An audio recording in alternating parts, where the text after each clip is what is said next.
잠정 제목이 정해졌습니다. 1일 법정 드라마. 이정열 전 판사님 나오셨습니다. 안녕하십니까. 네, 안녕하십니까. 저는 이 사태가 정말 중대한 사안이라고 생각하는데 언론들이 잘 안 다루네요. 그렇게까지. 네. 그래서 저는 3일 연속으로. 네. 네. 다른 뉴스 많은데 다른 뉴스들도 중요하지만 이 사안은 정말 근본적으로 우리 국가 시스템에 영향을 미치는 뉴스니까. 그렇습니다. 계속 다뤄야 된다고 생각하는데 안 다뤄서 네. 또 다루려고요. 저만 아침잠을 못 자고 있습니다. 자, 일단 이 보고서가 얼마나 재밌는지 네. 기자들이 구해서 안 읽으시나 봐요. 진짜 재밌는데. 그러니까 네, 구해서 읽어보십시오. 네. 구하 관련 얼마든지 구할 수 있으니까. 저한테 연락 주세요. 특히 별지가 재밌습니다. 네. 네, 별지. 그러니까 이 별지라는 게 뭐냐면 그 추가조사위원회에서 조사 보고서를 내면서 인용을 한 문건들이 있습니다. 그 문건들을 별도의 그 문건으로 만들어서 첨부를 했는데 그것을 얘기하는 거죠. 별지가 한 50몇 페이지 되는데요. 예. 거기 보면 굉장히 적나라한 문구들이 많이 있죠. 네. 예. 송모 판사에 관해서 예를 들어서 뭐 분석한 걸 보면 본인 이걸 보면 기분이 굉장히 나쁠 것 같아요. 알 거예요. 봤을까 이미? 봤을 거고요. 그리고 이거 좀 진지한 분위기에서 이런 말씀드리긴 뭐한데 정말 정확하게 분석했다.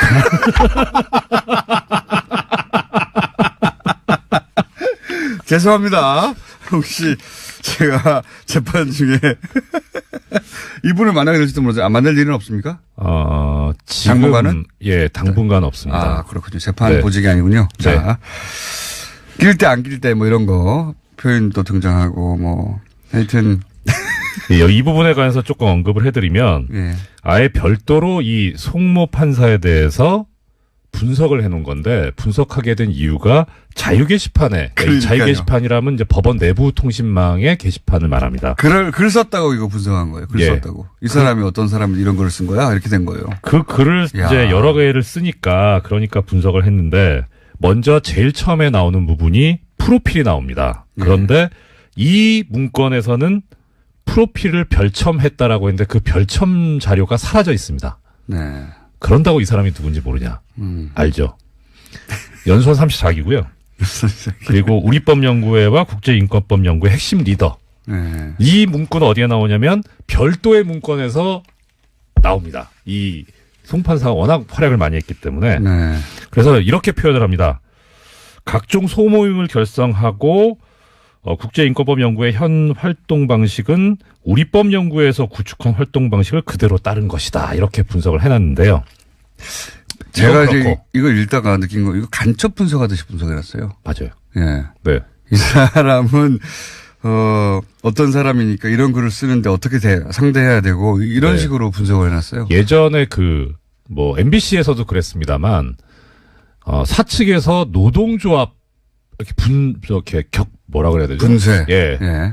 할 때 그때 이제 그 노조 핵심 간부들을 상대로 분석하는 그런 형태입니다. 그래서 이 송 판사에 대해서 이 문건에서 성향을 딱 표현을 했는데 아까 공장장님께서도 말씀하셨지만 그 속칭 낄 때 안 낄 때 판단이 밝아 자신에게 불이익이 오지 않을 이슈에 대해서는 강한 어조로 비판하고 그 반대의 경우에는 침묵한다. 굉장히 모욕적인 표현이거든요. 모욕적인 표현이죠. 자신한테 이익이 안 되면 안 한다는 거잖아요. 굉장히 모욕적인 표현인데 적나라합니다. 근데 지금 이제 검색된 문건에서만 이게 나온 거지 사실은 자유 게시판에 글을 좀 몇 번 썼거나 그런 분들은 이런 게 다 있다고 봐야 돼요. 그렇죠. 다 있다고 봐야 됩니다. 예. 네. 이 부분에 관해서 이제 이 조사를 하게 된 이유를 보고서에서 적시를 해놓고 있는데요. 내용은 이겁니다. 일단 계속 글을 쓰니까 했는데 이 문건 자체는 2015년 1, 2월경에 작성이 된 건데 2009년 3월부터 2015년 1월 15일까지 6, 7년간 이 썼던 글을 전부 분석을 한 겁니다. 야, 이거 할 일이 되게 없나 봐요. 그러면서 또 이런 표현도 있습니다. 동기인 유모 판사는 현장의 필드 플레이어 성격이 강하다면 송 판사는 배후 기획, 정리, 분석, 전략 수립 등에 더 밝음. 자신에게 이목이 집중되자 연구회를 탈퇴함. 그렇죠. 우리법연구회 회원이었다가 자신에게 이목이 집중되자 우리법연구회 탈퇴함. 근데 요거는 아니에요. 그건 아니에요. 요건 아닌데 탈퇴한 건 맞는데 요건 아니고 근데 자신에게 불이익이 오지 않을 이슈에 대해서는 강한 어조로 비판하지만 반대의 경우에는 침묵하는 거는 대충 맞습니다. 술자리에서도 그렇고. 선동과 기질. 뭐 예, 이런 그런 거. 표현이 있습니다. 선동과 아웃사이더 비평가 기질이 있어서 이슈 발생하면 주변 법관들을 선동하는 기질이 다분하다. 그다음에 집행부에 대한 불신과 의혹이 크다. 예, 이렇게 표현을 하고 있습니다. 한 사람에 대해서 3페이지 걸쳐서 이렇게 분석하고 정리하고 뭐 그러고 있습니다. 한 사람을. 그렇죠. 예. 예. 여기에 대해서 다른 문건엔 또 뭐라고 표현을 하고 있냐면 이런 거 그러면 어떻게 대처할 것이냐. 예. 가능한 대응 방안 1. 무시 전략. 무시하자. 2. 일부 설명 전략. 뭐 이렇게 해가지고. 일부 설명 전략. 그러니까 다 설명하지 말고 일부만 설명하자. 이런 식으로. 다 알게 되면 또 덤비니까. 그러니까요. 중요 사안의 일부만 설명해서 잘 모르게 한다. 아, 이거 웃으면 안 되는데 죄송합니다. 아, 저도 몇 기가 번 차서. 웃었어요. 몇 번 기가 차서. 웃었어요. 야, 예. 이게 우리나라 최고 엘리트들인데. 사법고시를 치고 연수원 성적이 가장 좋은 분들이 가서 모여 있는데 네. 그 중에서도 엘리트 중에 엘리트가 법원 행정처에 가는 건데 그렇죠. 이렇게 하시나. 이건 이제 또 개인에 관한 거고요. 네. 요 며칠 동안 몇 번 말씀을 드렸었는데 이 2판 4판 야단 법석이라고 포털 사이트 다음에 판사들이 모여서 카페를 연 것이 있습니다. 그러니까 이제 법원 내부가 아니라 이번에는 다음에 자체적으로 네. 본인들끼리의 카페를 열었어요. 예. 근데 거길 또 들어가요. 예, 거기를 들어가요. 거기를 들어가는데 이게 이제 이 카페는 개설된 게 2014년 10월 24일 날 개설이 되는데요. 네. 여기에 대해서 그러면 지금 2015년 현재 회원이 380여 명이다. 원래는 40명에서 이렇게 늘었다. 그러니까 주목이 되는 거죠. 네. 예, 긴장이 되고 거기에 대해서 그러면 어떻게 법원행정처가 대응하려고 했느냐. 먼저 카페 폐쇄를 유도한다. 어떤 방식으로? 어떤 방식으로? 여기에 제 이름이 나옵니다. 예. 이모 부장판사 사태를 언급하면서 협박하는 거고. 그렇죠. 너도 잘리고 싶어? 그렇죠. 두 번째, 회원으로 가장해서 카페 내 활동 중단에 대한 글을 게시한다. 관련해서 로그인 가능한 아이디와 비밀번호를 확보한 상태다. 아이, 참. 예. 예, 그렇게 하면서 운영자의 자진 카페 폐쇄를 유도하는데 어떻게 하냐면 이 개설자가 여성이거든요. 네. 여성 판사 이분은 금방 드러날 수 있어가지고 말씀드리기가 좀 곤란한데. 그런 식으로 하면 당신도 알잖아. 이정열 부장판사 어떻게 됐는지 이렇게 하겠다는 거죠. 그렇죠. 네. 예. 그러면서 나쁜 사례로. 소속 법원장이나 믿을 만한 선배 여성 법관들을 통해 적절한 방법으로 우려를 전달한다. 굉장히 웃겨요. 예, 그러면서 일단은. 하나 또 재미있는 문건이 하나 그 표현이 나오는데요.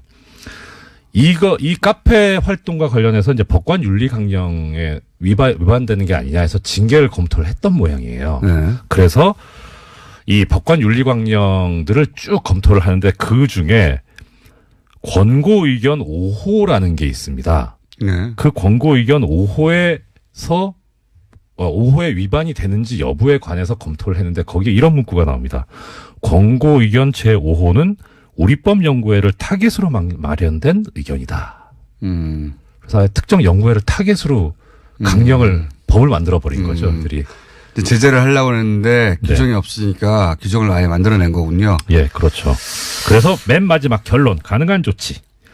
대법원 공직자윤리위원회 권고 의견 5호, 7호 위반의 소지가 있다는 점을 최후의 설득 및 엄포용 카드로 활용. 엄포용 카드.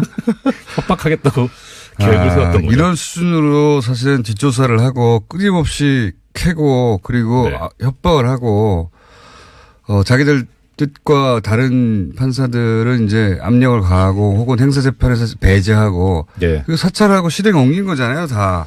그러면 이런 문건을 작성한 사람, 이런 문건을 작성을 지시한 사람, 네. 그 수장, 양승태 대법원장부터 시작해서 몇몇 사람들은 사법부 통째로 와서 압수수색해라. 이건 안 되는 걸 알겠어요. 그러면 최소한 그 몇몇 사람은 사법부가 그 검찰에 수사 의뢰해야 되는 거 아닌가요?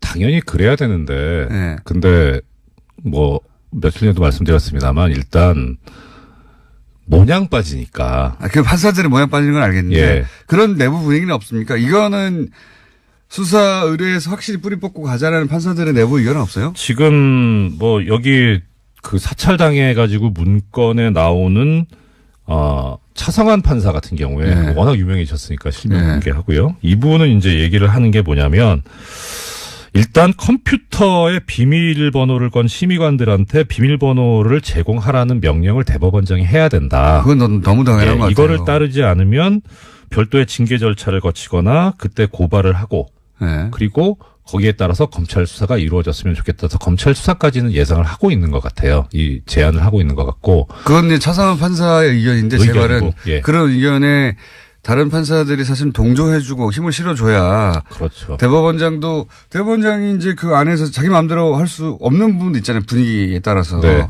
근데 지금 학습 효과라는 게 있어서요. 네. 그러니까 이제 지금 양승태에서 김명수 대법원장으로 바뀐 지 얼마 안 됐거든요. 네. 그러니까 지금 오히려 판사들 같은 경우에는 뭐 얘기를 들어보니까 관망하는 사람들이 꽤 있어요. 지금 김명수 대법원장을 어떻게 믿느냐. 어떻게 될지 어떻게 아냐. 그래서 지금 어제 김명수 어떻게 대법원 믿느냐는 그 불신의 골자는 뭐죠? 그러니까 이 사람도 나중에 똑같이 하는 거 아니냐. 아, 나중에. 네. 예전에 경험이 있어요. 그러니까 참여정부 때 이용훈 대법원장이 임명이 됐었거든요. 초기에 이용훈 대법원장이 상당히 개혁적이고 이 민주적인 여러 절차들을 시도하고 정말 소송법에 충실한 재판을 하려고 애를 썼습니다. 많이 그 전파를 하고. 그런데 이명박 정부가 들어서고 나서 협박을 했죠. 물러나라고. 그리고 물러나지 않을 경우에는 그 가지고 있는 카드를 공개하겠다. 그래서 일설에 의하면 이용훈 대법원장이 뭐 충성맹세를 했다 이런 소문이 있어요. 그건 그렇다 치고. 법원 내 소문이군요. 그래요? 그런데 그 이후에 정말 180도 돌변합니다. 아, 그래요? 예. 그때 법원 행정처에 소위 말하는 기레기 유사급의 이 판사들이 많이 들어갑니다. 그러면서 많이 그러니까 이런 이용훈 대법원장 체제도 겪어봤기 때문에 김명수 대법원장이 지금 들어왔다고 해서 저 사람을 믿고 그대로 따라가는 게 과거 이용훈 꼴 나지 않겠느냐라고 하는 그 생각도 있는 거예요. 근데 지금 아직 정권이 많이 남았잖아요. 그 사이에 한 200년은 해야죠. 이제. 제 말은 그 사이에 4년 이내에 이 문제를 4년까지 끌 것도 없이 올해 내에 이 문제는 해야죠. 처리하지 않으면 사법부는 신뢰를 못 받아요. 그렇죠. 그래서 지금 반반인 게 어제 김명수 대법원장이 믿고 좀 기다려달라고 한 거에 대해서 그럼 믿고 한번 기다려보자. 그래도 믿을 수 있지 않냐라는 그런 측. 그다음에 아니다. 결국은 똑같을 거다. 검찰 쪽으로 가야 된다라는 그런 측. 그다음에 그러니까 자체 조사로 끝낼 수 있다고 믿는 사람들이 아직 절반은 되는군요. 판사들도. 대략 그렇고. 근데 거기에 이제 일부 목소리가 나오는 게 소수 목소리가 어차피 중이 제 머리 못 깎지 않냐. 그건 너무 당연한 거 아닙니까? 그러니까 이거를 세상에 그런 게 어디 있어요. 근데 문제는 이 검찰도 또 하나의 트라우마가 있는 게 뭐냐면요. 예전에 의정부 법조비리, 대전 법조비리 이런 사건 수사를 검찰이 직접 했었거든요. 그때 이제 판사들이 많이 수사 대상이 됐었는데 그 수사를 담당했던 검사들은 실제 재판에서 별로 좋은 결과가 안 나왔어요. 그러니까 검사들이 실제 한다 그래서 제대로 하겠느냐 이것도. 법원에 밑보이게 된다. 그렇죠. 그 검사 개인이 문제가 생길 수 있으니까 그래서 이걸 특별검사로 해야 되지 않느냐. 아예 이제 밖에 변호사 옷 벗고 변호사 된 분들을 근데 그게 그럼 일이 너무 커지고 시간이 걸리잖아요. 커지죠. 게다가 이제 저는 개인적인 의견인데 이거 수사를 할 거냐 조사를 할 거냐 이것도 뭐 하나의 중요한 문제긴 하지만 뭐 시청자 여러분 뭐 예를 들어서 이거 PC 강제 개봉하려면 영장 발부받아야 된다고 하는데 지금 영장 청구했다고 치고 지금 서울중앙지법 영장 판사들이 이거 영장 내주겠습니까? 그것도 있군요. 그러니까 저는 시간이 좀 걸리더라도 아예 제가 이거 최순실 국정농단 때 정말 소수의 목소리지만 주장했었는데 특별재판소 만들어야 된다. 이 판사들 못 믿는다. 근데 지금도 사실 좀 그런 생각이 있어요. 새로운 제도까지 등장하게 너무 커지긴 하는데 논란이 너무 커져요. 그냥 검찰로 가죠. 바로 그러니까 범위를 최대한 축소해서 그 양승태 대법원장 그리고 문서 작성 라인에 있었던 사람 딱 특정해가지고 몇 명은 딱 수사 의뢰하는 게 맞지 않느냐. 지금은 이제 대법원장 입장에서는 자체적으로 사법부가 네. 이 문제를 스스로 해결 못 한다는 것도 치욕이니까 사법부가 어떻게든 해보고 싶어 하지만 안 될 거라고 봅니다. 어떤 조직이든 사법부가 아니라 어떤 안 조직이든 스스로는 못 하거든요. 그럼요. 아는 사람이고 네. 그거 어떻게 합니까? 못 합니다. 그래서 다 외부 컨설팅을 받는 거고 외부 힘을 빌리는 건데 이거는 그럼요. 밖으로 가야 된다고 저는 일반인들은 당연히 그렇게 생각해요. 일반인들은. 네. 저도 일반인인데. 더 이상 판사가 아니시니까. 이거, 대법원장이 이제 어제, 1차 조치로는 부족하다는 거는 이제 절실 깨닫고 2차 조사한다는데 거기서 강제로 비밀번호 못 열고 파일 전체 검색 못하면 수사를 가야 된다고 봅니다, 저는. 그럼요. 그리고 하나 이제 뭐 약간 시간 있으니까 짧게 말씀드리면 이 보고서에도 그런 얘기가 나옵니다. 여러 가지 이제 기술적인 걸 동원했는데 특히 하드디스크와 SSD인가? SSD. 예. 예. 근데 SSD는 이 저장 매체 특성상 복구가 상당히 힘들답니다. 그래서 완전히 미궁에 빠질 수도 있지 않냐라는 그런 우려가 보고서에도 담겨 있습니다. SSD에 저장해라 뭐 이런 얘기가 있어요? 아니 SSD까지 제출을 받았는데 그건 복구가 더 힘들더라. 그렇군요. 예. 자, 오늘 여기까지 하고 또 다를지도 모릅니다. 네. 이정열 전 부장판사였습니다. 감사합니다. 네, 고맙습니다. 잠정 제목이 정해졌습니다. 1일 법정 드라마. 이정열 전 판사님 나오셨습니다. 안녕하십니까. 네, 안녕하십니까. 저는 이 사태가 정말 중대한 사안이라고 생각하는데 언론들이 잘 안 다루네요. 그렇게까지. 네. 그래서 저는 3일 연속으로. 네. 네. 다른 뉴스 많은데 다른 뉴스들도 중요하지만 이 사안은 정말 근본적으로 우리 국가 시스템에 영향을 미치는 뉴스니까. 그렇습니다. 계속 다뤄야 된다고 생각하는데 안 다뤄서 네. 또 다루려고요. 저만 아침잠을 못 자고 있습니다. 자, 일단 이 보고서가 얼마나 재밌는지 네. 기자들이 구해서 안 읽으시나 봐요. 진짜 재밌는데. 그러니까요. 예, 구해서 읽어보십시오. 네. 구하려면 얼마든지 구할 수 있으니까. 저한테 연락 주세요. 특히 별지가 재밌습니다. 네. 별지. 그러니까 이 별지라는 게 뭐냐면 추가조사위원회에서 조사 보고서를 내면서 인용을 한 문건들이 있습니다. 그 문건들을 별도의 그 문건으로 만들어서 첨부를 했는데 그것을 얘기하는 거죠. 별지가 한 50몇 페이지 되는데요. 예. 거기 보면 굉장히 적나라한 문구들이 많이 있죠. 네. 예. 송모 판사에 관해서 예를 들어서 뭐 분석한 걸 보면 본인이 이걸 보면 기분이 굉장히 나쁠 것 같아요. 알 거예요. 봤을까 이미? 봤을 거고요. 그리고 이거 좀 진지한 분위기에서 이런 말씀드리긴 뭐한데 정말 정확하게 분석했다.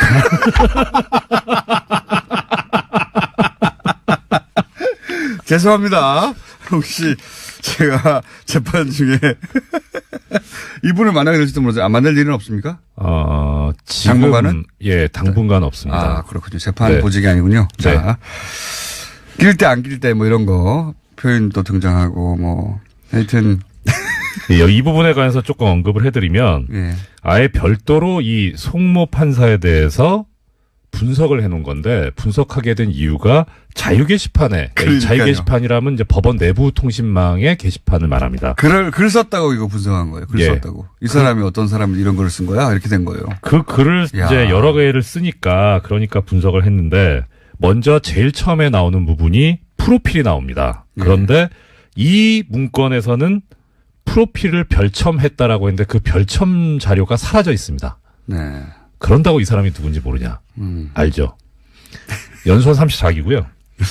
그리고 우리법연구회와 국제인권법연구회 핵심 리더. 네. 이 문구는 어디에 나오냐면 별도의 문건에서 나옵니다. 이 송 판사가 워낙 활약을 많이 했기 때문에. 네. 그래서 이렇게 표현을 합니다.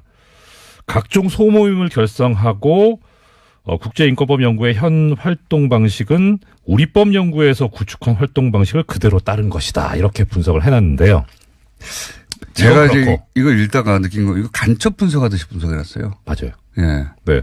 이 사람은, 어떤 사람이니까 이런 글을 쓰는데 어떻게 상대해야 되고 이런 네. 식으로 분석을 해놨어요. 예전에 MBC에서도 그랬습니다만, 사측에서 노동조합, 이렇게 뭐라 그래야 되죠? 분쇄. 예. 예. 예. 할 때 그때 이제 그 노조 핵심 간부들을 상대로 분석하는 그런 형태입니다. 그래서 이 송 판사에 대해서 이 문건에서 성향을 딱 표현을 했는데 아까 공장장님께서도 말씀하셨지만 그 속칭 낄 때 안 낄 때 판단이 밝아 자신에게 불이익이 오지 않을 이슈에 대해서는 강한 어조로 비판하고 그 반대의 경우에는 침묵한다.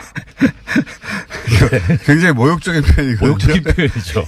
자신한테 이익이 안 되면 안 한다는 거잖아요. 굉장히 모욕적인 표현인데 적나라합니다. 근데 지금 이제 검색된 문건에서만 이게 나온 거지 사실은 자유 게시판에 글을 좀 몇 번 썼거나 네. 그런 분들은 이런 게 다 있다고 봐야 돼요. 그렇죠. 다 있다고 봐야 그렇죠. 됩니다. 예. 네. 이 부분에 관해서 이제 이 조사를 하게 된 이유를 보고서에서 적시를 해놓고 있는데요. 내용은 이겁니다. 일단 계속 글을 쓰니까 했는데 이 문건 자체는 2015년 1, 2월경에 작성이 된 건데 2009년 3월부터 2015년 1월 15일까지 6, 7년간 이 썼던 글을 전부 분석을 한 겁니다. 야, 이거 할 일이 되게 없나 봐요. 그러면서 또 이런 표현도 있습니다. 동기인 유모 판사는 현장의 필드 플레이어 성격이 강하다면 송 판사는 배후 기획, 정리, 분석, 전략 수립 등에 더 밝음. 자신에게 이목이 집중되자 연구회를 탈퇴함. 그렇죠. 우리법연구회 회원이었다가 자신에게 이목이 집중되자 우리법연구회 탈퇴함. 근데 요건 아니에요. 그건 아니에요. 요건 아닌데 탈퇴한 건 맞는데 요건 아니고. 근데 자신에게 불이익이 오지 않을 이슈에 대해서는 강한 어조로 비판하지만 반대의 경우에는 침묵한다. 이거는 대충 맞습니다. 술자리에서도 그렇고. 선동과 기질. 뭐 예, 이런 그런 거. 표현이 있습니다. 선동과 아웃사이더 비평가 기질이 있어서 이슈 발생하면 주변 법관들을 선동하는 기질이 다분하다. 그다음에 집행부에 대한 불신과 의혹이 크다. 예, 이렇게 표현을 하고 있습니다. 한 사람한테 그냥 한 사람